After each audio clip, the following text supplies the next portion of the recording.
श्री शिवाय नमस्तुभ्यम, हर हर महादेव। देखिए महाराज, विशेषकर मेरी माता बहन, आप सभी लोगों को पता ही कि 11 सितंबर गुरुवार के दिन इस पवित्र भाद्रपद महीने की चतुर्थी तिथि पड़ रही है, यानी कि चतुर्थी श्रद्धा। देखिए आप सभी को पता है कि अभी श्राद्ध पक्ष चल रहा है, यानी कि पितृपक्ष, और इस श्राद्ध में यदि हम कोई सा भी उपाय करते हैं तो स्वयं हमें हमारे पितरों का आशीर्वाद प्राप्त होता है। उसी प्रकार से महाराज जी 11 सितंबर गुरुवार के दिन ये एक तुलसी की लकड़ी दीपक वाले उपाय को अवश्य करें। और आप सभी को पता है कि गुरुवार के यदि कोई सा उपाय है तो वह केवल और केवल एक तुलसी की लकड़ी के दीपक वाला उपाय है। देखिए महाराज, यदि हम श्राद्ध पक्ष में रोज संध्या काल में या फिर प्रदोष काल के समय एक दीपक प्रज्वलित करते हैं तो इस दीपक की जो रोशनी है वह स्वयं हमारे पितरों तक जाती है और इससे हमारे जीवन में चल रही समस्या समाप्त होती है। उसी प्रकार से हमें इस एक तुलसी की लकड़ी की दीपक वाले उपाय को करना है। 11 सितंबर गुरुवार के दिन देखिए, इन दोनों का संयोग बहुत ही कम आता है। ऐसे मौके बार बार नहीं मिलते, केवल वर्ष में एक बार ही इस उपाय को करने का मौका मिलता है। देखिए मेरी कई सारी अन्य माताएं बहनें हैं जिन्होंने इस उपाय को आज तक किया ही ना हो और उन्हें इस उपाय के बारे में पता ही ना हो, तो मेरी कोजा जनता है। देखिए इस दिन आपके पास इस उपाय को करने का एक आखिरी मौका होगा, क्योंकि यह उपाय केवल विशेष तिथियां पर और विशेष पावन पर्व पर ही किए जाते हैं। और देखिए यदि इस उपाय को आपका घर का कोई एक व्यक्ति भी कर लेता है तो महाराज जी पूरे घर परिवार में चल रही समस्या साथ में समाप्त होती है। इस उपाय को करने का तो फल हमें मिलता ही है, लेकिन यदि किसी विशेष तिथि पर किया जाए तो उसका भी हमें फल प्राप्त होता है। जैसे कि चतुर्थी तिथि, और यह महीना स्वयं गणेश जी को समर्पित है और विशेषकर गुरुवार का दिन है, जाने की गुरु बृहस्पति। देखिए महाराज जी, हमने हमारी पिछली बार की कई सारी शिव महापुराण की कथाओं में आपको इस उपाय को अच्छे तरीके से बताया भी है और समझाया भी है, लेकिन आज एक बार फिर से हम आपको इस उपाय को समझाएंगे, क्योंकि 11 सितंबर गुरुवार का दिन सबसे बड़ा और विशेष दिन है। देखिए यदि आपने इस एक तुलसी की लकड़ी के दीपक वाले उपाय को कर लिया तो आपको इस उपाय का वह फल मिलेगा जिसकी आपने कभी कल्पना भी ना करी होगी। देखिए महाराज जी, जो मनोकामना बड़े बड़े पूजा पाठ अनुष्ठान से पूर्ण नहीं होती, वह केवल इस श्राद्ध पक्ष में चतुर्थी तिथि के दिन इस पवित्र गुरुवार के पावन पर्व पर यह तुलसी के लकड़ी के दीपक वाले उपाय को करने से पूर्ण हो जाती है। देखिए मेरी कई सारी माताएं बहनें हैं जिन्हें पता भी नहीं है कि उनके जीवन में जो समस्या चल रही है उसका कारण क्या है, यानी कि मुख्य कारण क्या है, किस वजह से यह समस्या है। मतलब भाई जीवन में जो अटकने आती हैं जिनका कारण अक्सर हमें पता ही नहीं चलता, वे कई बार पितृशक्ति या घर की अनुचित ऊर्जा के कारण होती हैं। श्राद्ध पक्ष वह काल है जब हमारे पूर्वजों की स्मृति का प्रभाव सबसे अनुभवी होता है। उनके प्रति आदर अनुष्ठान से उनके सुख और मार्गदर्शन का अनुभव मिलता है। और गुरुवार वह दिन है जो गुरु दिव्यता, शिक्षा, आशीर्वाद और व्यापक विकास का सूचक है। जब श्राद्ध का भाव और गुरुवार की ऊर्जा मिलती है तो वह अवसर दुर्लभ बन जाता है। ऐसी घड़ी जब छोटे से उपाय से बड़े बंधन टूट सकते हैं। तुलसी की लकड़ी का दीपक जो शुद्धता और रक्षा का प्रतीक है, उसी घड़ी में जलाकर हम अपने घर के नकारात्मक बंधनों को तोड़ने, पूर्वजों की शांति प्राप्त करने और जीवन में अच्छे अवसर पुनः सक्रिय करने का आग्रह करते हैं। इसलिए आपसे निवेदन कर रहे हैं ये तुलसी की लकड़ी की दीपक वाला उपाय अवश्य करें। देखिए महाराज जी, हम आपको आगे चलकर संपूर्ण बातें बताने वाले हैं कि इस उपाय को आपको किस प्रकार करना है, सामग्री कहां से लेनी है, किस समय करना है, कैसे करना है। ठीक है, तो आपको वीडियो के अंतिम तक बने रहना है।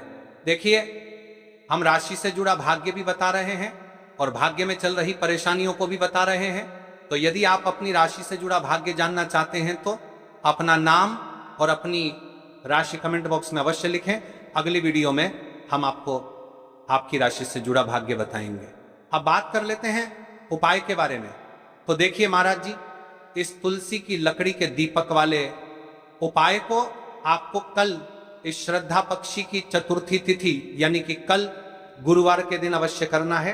देखिए अब बात कर लेते हैं हम उपाय के बारे में। इस उपाय को कौन कौन व्यक्ति कर सकता है, मतलब कि मेरी कई सारी अन्य मात्राएं बहनें रहती हैं जो अपने स्वयं के लिए, अपने स्वयं के जीवन में चल रही परेशानियों को समाप्त करने के लिए उपाय यदि करना चाहती है तो वह अवश्य कर सकती है। महाराज और मेरी कई माताएं बहनें अपने परिवार वालों के लिए, अपने सदस्यों के लिए उपाय करना चाहते हैं तो वह भी कर सकती है। ध्यान रहे, मात्र एक तुलसी के लकड़ी का दीपक उपाय की ओर आगे बढ़ने से पहले कल की 2 विशेष राशि जिन माताएं बहनों ने कमेंट किया था अपनी राशि से जुड़ा भाग्य जानने के लिए, देखिए सबसे पहले और विशेष राशि है धनु राशि, गुरु द्वारा शासित, इसलिए गुरुवार के दिन विशेष रूप से लाभान्वित होंगे। दूसरी राशि है मीन राशि, परंपरागत रूप से गुरु के प्रभाव में आने वाली राशि, मनोबल और मार्गदर्शन पाएगी। देखिए महाराज, मात्र तुलसी की लकड़ी से बना दीपक, 11 चावल के दाने और 1 चुटकी हल्दी, ये तीनों वस्तुएं देखने में सामान्य प्रतीत होती हैं, परंतु इनका महत्व और शक्ति अद्भुत है। जब इन्हें सही विधि से सच्चे मन और श्रद्धा के साथ शिव मंदिर में प्रयोग किया जाता है तब यह उपाय अलौकिक परिणाम प्रदान करता है। किसी भी धार्मिक कार्य का प्रारंभ बिना गणपति पूजन के अधूरा है। इसीलिए हम सबसे पहले विघ्नहर्ता, मंगलकर्ता, प्रथम पूज्य श्री गणेश जी को प्रणाम करते हैं। हे गणेश जी, हमारे जीवन से विघ्नों का नाश करो, सुख, शांति और समृद्धि प्रदान करो। और आज जो उपाय हम करने जा रहे हैं उसमें कोई भी बाधा ना आने दो। वक्रतुंड महाकाय सूर्य कोटि समप्रभ निर्विघ्नम कुरु में देव सर्व कार्येषु सर्वदा। देखिए महाराज जी, अब हम बात कर लेते हैं सबसे पहले उपाय के बारे में। तो देखिए, तुलसी की लकड़ी का दीपक, 11 चावल के दाने और 1 चुटकी हल्दी। तो सबसे पहले आपको हम दीपक के बारे में बताते हैं। तुलसी की लकड़ी का दीपक, तुलसी माता का वर्णन शास्त्रों में अत्यंत पवित्र माना गया है। तुलसी के बिना कोई भी पूजन अधूरा है। यद्यपि शिव जी को तुलसी अर्पित नहीं की जाती, परंतु तुलसी की लकड़ी का उपयोग जब दीपक के रूप में किया जाता है तो यह विशेष ऊर्जा उत्पन्न करती। यह दीपक भक्त की मनोकामना पूरी करने में होता है। अब देखिए महाराज जी, 11 चावल के दाने का महत्व जानिए। चावल शुद्धता और समर्पण का प्रतीक है। हर दाना अखंडता और पूर्णता का द्योतक है। 11 अंक स्वयं में शक्तिशाली है। यह एकता और आध्यात्मिक जागृति का प्रतिनिधित्व करता है। जब 11 चावल शिवलिंग पर अर्पित किए जाते हैं तो यह 11 इंद्रियों का नियंत्रण और शुद्धिकरण करता है। मात्र 1 चुटकी हल्दी, 1 चुटकी हल्दी, हल्दी मां भगवती का प्रिय है और यह सौभाग्य, आयुर्वेद और पवित्रता का प्रतीक है। शास्त्रों में कहा गया है कि जहां हल्दी का प्रयोग होता है वहां मां लक्ष्मी का वास होता है। इसलिए जब इस हल्दी का प्रयोग शिव मंदिर में किया जाता है तो यह शिव शक्ति और लक्ष्मी दोनों की कृपा प्रदान करता है।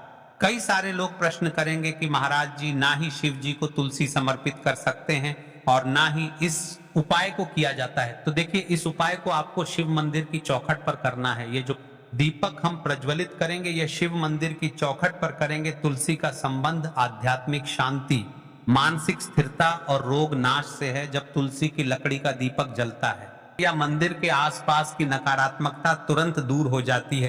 तो देखिए महाराज जी, आपको इस तुलसी की लकड़ी के दीपक के बारे में हम आपको सबसे पहले बताते हैं। हालांकि आपके तीनों उपाय को साथ में ही करना है, लेकिन सबसे पहले और प्रथम तुलसी की लकड़ी का दीपक। तो देखिए, तुलसी की लकड़ी प्राप्त करना, यदि घर में तुलसी का पौधा है तो उसकी जड़ के पास की नरम लकड़ी लेनी है। यदि घर में तुलसी का पौधा नहीं है तो बाजार से भी तुलसी की लकड़ी खरीदी जा सकती है। कई सारे घरों में तुलसी का वृक्ष नहीं होता है तो यह भी कर सकते हैं। ध्यान रहे, यदि आप किसी और के घर से ले रहे हैं तो उसे दक्षिणा अवश्य दें।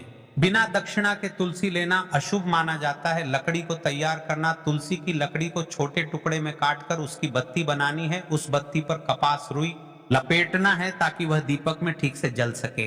अब यहाँ पर महाराज जी, कई सारे लोग प्रश्न करते हैं कि दीपक हमें आटे का लेना है या फिर हमें दीपक मिट्टी का लेना है। तो देखिए, आपको मिट्टी का दीपक का प्रयोग करना है, क्योंकि हम तुलसी के लकड़ी के दीपक वाला उपाय। दीपक केवल मिट्टी का होना चाहिए, पीतल, कांसे या किसी और धातु का दीपक इस उपाय में उपयोग नहीं करना। मिट्टी का दीपक धरती तत्व का प्रतिनिधित्व करता है और यह शिव पूजन में सबसे उत्तम माना जाता है। अब देखिए महाराज जी, हमें तेल का किस प्रकार प्रयोग करना है। तो देखिए, तेल का प्रयोग इस दीपक में तिल का तेल या घी का प्रयोग करें। तिल का तेल पापों का नाश करता है और घी समृद्धि व शांति का वास कराता है। अब कई सारे लोग प्रश्न करते हैं कि महाराज जी, आपने हमें यह तो बताया ही नहीं कि कितने दीपक उपाय करना है। आखिर दीपक कितने बने हैं? तो देखिए, कितने दीपक जलाने चाहिए। यदि समस्या बहुत बड़ी है, जीवन में गहरा संकट है, तो 5 दीपक जलाने चाहिए। यदि सामान्य कामना है तो 1 दीपक भी पर्याप्त है। हर दीपक जलाते समय यह भावना रखें कि हे भोलेनाथ, यह दीपक मेरी अंधकारमय जीवन राह को प्रकाशमय करे। जेके महाराज जी, तुलसी के लकड़ी के दीपक वाला उपाय है, यह कोई साधारण उपाय नहीं है। तो आपको क्या क्या सावधानी बरतनी है। दीपक को शिवलिंग पर प्रत्यक्ष रूप से न रखें, इसे मंदिर की चौखट पर आए गए स्वस्तिक पर रखें। दीपक जलाते समय मन में शुद्ध भाव होना चाहिए। दीपक बुझने के बाद उसकी राख को पवित्र स्थान पर ही विसर्जित करें। महाराज जी, जैसे ही तुलसी की लकड़ी का दीपक जलता है, वैसे ही साधक को एक अलग ही शांति का अनुभव होता है। मन का तनाव समाप्त होता है। आंखें बंद करके जब दीपक की लौ के सामने बैठते हैं तो लगता है कि यह लौ सीधे आत्मा से संवाद कर रही है। यह लौ मानो भगवान शिव के आशीर्वाद का प्रतीक बन जाती है। अब देखिए महाराज जी, हम बात कर लेते हैं 11 चावल के दाने वाले उपाय के बारे में। ठीक है, 11 चावल का धार्मिक महत्व। महाराज जी, चावल अन्न केवल भोजन का साधन नहीं है, बल्कि इसे पूर्णता, शुद्धता और अखंडता का प्रतीक माना गया है। वेदों और पुराणों में अन्न को अन्न देवता कहा गया है। अन्नम ब्रह्मेति व्यजानात्, यह उपनिषद का कथन है। अर्थात अन्न स्वयं ब्रह्म है। इसलिए जब भक्त शिव जी को चावल अर्पित करता है तो वह केवल एक दाना नहीं चढ़ाता, बल्कि अपनी आत्मा और जीवन का समर्पण करता है।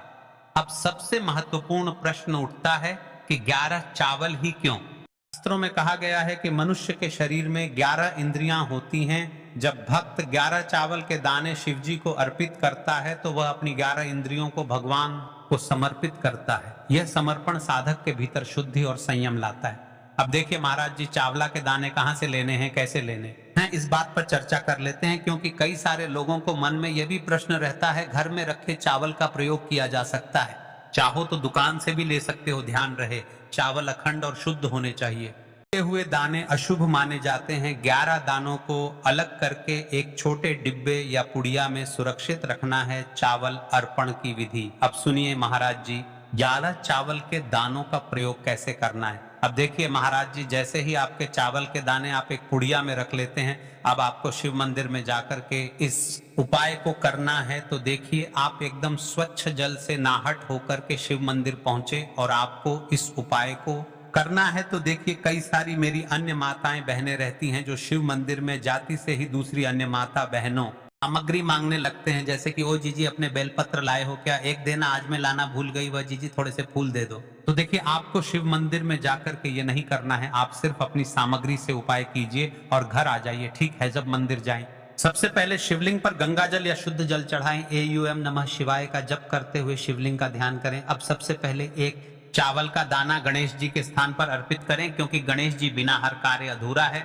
इसके बाद शेष 10 दानों को एक एक करके लिंग पर अर्पित करें। हर दाना चढ़ाते समय मन में एक एक प्रार्थना करें। जैसे पहला दाना, हे शिव मेरे जीवन से रोग दूर करो। दूसरा दाना, हे महादेव मेरे घर में सुख समृद्धि लाओ। तीसरा दाना, हे भोलेनाथ मेरे संतानों को रक्षा दो। चौथा दाना, मेरे व्यवसाय नौकरी में सफलता दो। पांचवा दाना, मेरे परिवार में एकता बनी रहे। इसी तरह हर दाने पर अपनी मनोकामना रखनी है, भावनाओं की शक्ति। महाराज जी, यह ध्यान रखना बहुत जरूरी है कि चावल अर्पण करते समय मन शुद्ध होना चाहिए। अगर चावल चढ़ाते समय मन में संदेह होगा तो उपाय फल नहीं देगा। दानों को अर्पित करते समय हृदय से प्रार्थना होगी तो भगवान शिव तुरंत सुनेंगे। चावल का आध्यात्मिक प्रभाव, चावल का रंग सफेद है।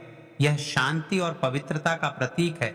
जब सफेद चावल शिवलिंग पर चढ़ाए जाते हैं तो यह साधक के जीवन से अज्ञान और अशांति को मिटाकर ज्ञान और सुख प्रदान करता है। 11 दाने सामूहिक रूप से पूर्णता का भाव लाते हैं। प्रत्येक दाना चढ़ाते समय यह मंत्र बोल सकते हैं, ओम त्र्यंबकम यजामहे सुगंधिम पुष्टिवर्धनम उर्वारुकमिव बंधनान मृत्योर्मुक्षीय मामृतात्, या केवल ओम नमः शिवाय का भी पर्याप्त है। उपाय करते समय अनुभव, जब भक्त एक एक चावल का दाना अर्पित करता है तो वह अनुभव करता है कि उसका हर बोझ, हर कष्ट शिव जी को सौंप रहा है।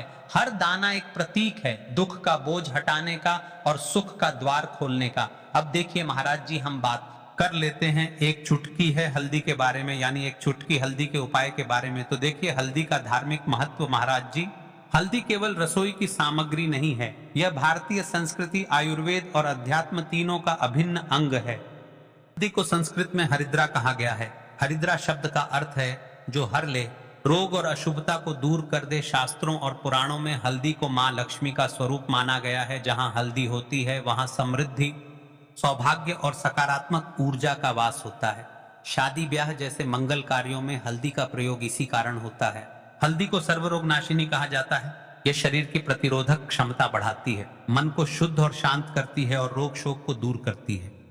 आध्यात्मिक दृष्टि से हल्दी साधक के आभा मंडल को स्वर्णिम प्रकाश से भर देती है और जब कोई व्यक्ति इस हल्दी वाले उपाय को करता है तो उसके जीवन से परेशानियां भी समाप्त होती है और मनोकामना भी पूर्ण होती है। जो मनोकामना बड़े बड़े पूजा पाठ अनुष्ठान से पूर्ण नहीं होती, वह मंत्र इन उपायों से पूर्ण हो जाती है। क्यों केवल एक चुटकी हल्दी? अब प्रश्न उठता है केवल एक चुटकी ही क्यों? एक चुटकी का अर्थ है संकल्प और विश्वास। उपाय में परिमाण नहीं बल्कि भावना देखी जाती है। इसी मात्रा में भी हल्दी अपार शक्ति प्रदान करती है यदि उसे श्रद्धा से अर्पित किया जाए। उपाय का श्रेष्ठ समय, शास्त्रों में प्रत्येक उपाय का समय विशेष महत्व रखता है। इस दीपक और हल्दी चावल के उपाय को करने के दो मुख्य समय बताए गए हैं। देखिए महाराज जी, अब बात कर लेते हैं इन उपायों को आपको एक साथ में करना है। और हाँ, इन उपायों को आपको किस समय करना है? सुबह के समय करना है या प्रदोष काल के समय करना है, या फिर आप हमसे ही प्रश्न करना चाहते हैं कि महाराज की सबसे उत्तम समय कौन सा है? तो देखिए, पहले हम बात कर लेते हैं सुबह के समय के बारे में। सूर्योदय से पहले का समय, जिसे ब्रह्म मुहूर्त कहते हैं, सबसे उत्तम माना जाता है। इस समय वातावरण शांत होता है, नकारात्मक ऊर्जा न्यूनतम होती है और साधक की एकाग्रता सर्वोच्च रहती है। सुबह शिव मंदिर में जाकर उपाय करने से दिन भर शुभता बनी रहती है। अब देखिए महाराज जी, हम बात कर लेते हैं प्रदोष काल के समय की। तो देखिए, जो प्रदोष काल का समय है सूर्यास्त के समय और उसके बाद का लगभग 2.5 घंटे का समय प्रदोष कहलाता है। यह समय विशेष रूप से शिव जी यह है। प्रदोष काल में दीपक अर्पण करने से जीवन के सभी पाप और बाधाएं दूर होती हैं। करने के लिए प्रदोष व्रत का उल्लेख भी पुराणों में है। इसलिए भक्त चाहे सुबह करें या संध्या, प्रदोष काल में दोनों ही समय यह उपाय अत्यंत प्रभावकारी होता है। उपाय करते समय सावधानियां, शुद्धता का ध्यान रखें। मंदिर जाते समय मन और तन की शुद्धि बनाएं। स्नान करके ही उपाय करें। सकारात्मक भाव रखें। उपाय करते समय मन में कोई नकारात्मक विचार या संदेह न लाएं। दीपक न बुझने दें। दीपक को ध्यान पूर्वक, ताकि वह स्वयं बुझे नहीं, अन्य से चर्चा न करें। उपाय करते समय उसे गुप्त रखें। यह व्यक्तिगत साधना का हिस्सा है। अन्नदान का संकल्प, उपाय के बाद यदि संभव हो तो किसी गरीब को अन्न या वस्त्र दान करें। देखिए महाराज जी, आपने उपाय तो कर लिया। अब हम बात कर लेते हैं एक चुटकी हल्दी के बारे में। मतलब आपको इस एक चुटकी हल्दी वाले उपाय को किस प्रकार करने हैं, कैसे करना है। ठीक है, घर से एक चुटकी हल्दी लेकर चलें। यदि चाहें तो उसे छोटे कागज में बांधकर या किसी छोटी डिब्बी में रख सकते हैं।